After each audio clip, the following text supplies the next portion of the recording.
Time for this. As many of you know, Murph here first made his name as a ruthless quiz sensation on RT's Blackboard Jungle in the late 90s. Last series, we uncovered some of the controversial behind-the-scenes footage of this rock and roll time in his life. And I'm afraid there's more. Ladies and gentlemen, I present to you part 2 of Behind the Blackboard. This is Kieran Murphy. Who is your Brother. What a bunch of fucking boggers. Dame Kiri Te Kanawa is a native of which tomb? New Zealand. Is correct. Pat loved New Zealand. I knew we had this one in the bag. I couldn't give a shit about Blackboard Jungle.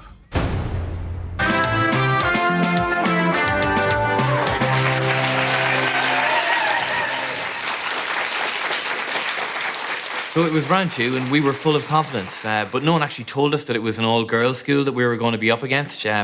Gerald's was an all-boys school, you know, and yeah, one girl in particular got my attention. I was freaking out. Apart from maybe my mother and my Auntie Mary, I hadn't spoken to a girl in like 5 years. I was still, trying to get off the mark in terms of shifting and things, so I was pretty rattled. And we welcome back their team captain, John Murphy. How you doing, John? Not so bad. Good.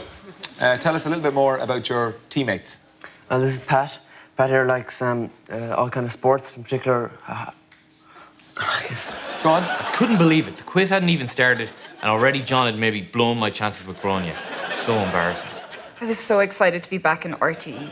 I was really big into my TV shows back then. So Beatbox, Blackboard Jungle, and the Lotto Draw with Roland Collins were one of my big favourites. And their opponents in the semi-final are from Mitchelstown. They're from the Presentation Secondary School there, and their team captain is Grania Sheedy. Welcome back, Grania. Thanks very much. Good. We were relaxed and there to win. But I do remember a tiny little lad on the right that wouldn't stop staring at me. It was the long, hot summer of 1997, and all anyone had any interest in was Britpop. One band in particular. She enjoys listening to Radiohead and Oasis. Yeah, I like listening to music, Oasis and U2. She loves sport and listening to Oasis. Some people said Oasis were finished after What's the Story Morning Glory, but people tend to forget that Bonehead was still on board in 97. So for me, they were at the peak of their powers. Concord. That's correct. Ronald Reagan. Is correct. Dana. Is correct. Anne-Marie was keeping us in it. And then bingo, I got the honours question of my dreams. Can you identify that RT personality? Roland Collins. With the moustache, yeah. You get your points, so at the end of that round... I couldn't believe I got so lucky with the honours question. I never missed the Lotto Draw with Ronan on Saturday nights. What were the chances? So just 2 points separating the teams. Everybody's a bit excitable and hyper, so a reminder... We were back in it, just in time for the rapid-fire buzz around. Fingers on the buzzers, and good luck to both teams. And our minute starts now.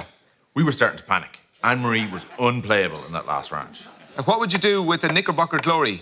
Mitchelstown? Eat it. Is correct, you're even. Billy and Nanny are the common names. Goat. Is correct for Mitchelstown. We were going to do it. We had it in our hands with just one question left. Would you find the Dublin suburb of Goatstown on the north or south side of the Liffey? Mitchelstown? North. North, south, 1 point deducted. Just when we thought we'd done enough, we blew it. I've been robbed of the one thing that I wanted more than anything in my life at that point.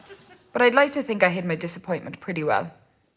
Yeah, Pat and John were delighted, but it was kind of bittersweet for me because we were whisked away after the show and I never really got a chance to tell Grania how I felt about her. So we were through to the next round, but bigger tests were to come, and Kieran's world was about to come crashing down around him. His head was still in his hands after the show, and I remember thinking to myself, what a pathetic little freak. So I told him, do you think I would have got this sweet Blackboard Jungle gig by feeling sorry for myself? No way.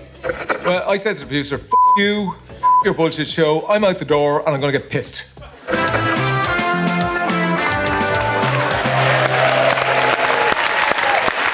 Big thanks there to Ray Darcy and to Grania Stiles. Grania actually lives in Singapore now. She was home for a few days and took some time out. She obviously realised the importance of documenting her Blackboard Jungle experience for future generations. Something for everyone there, Ron.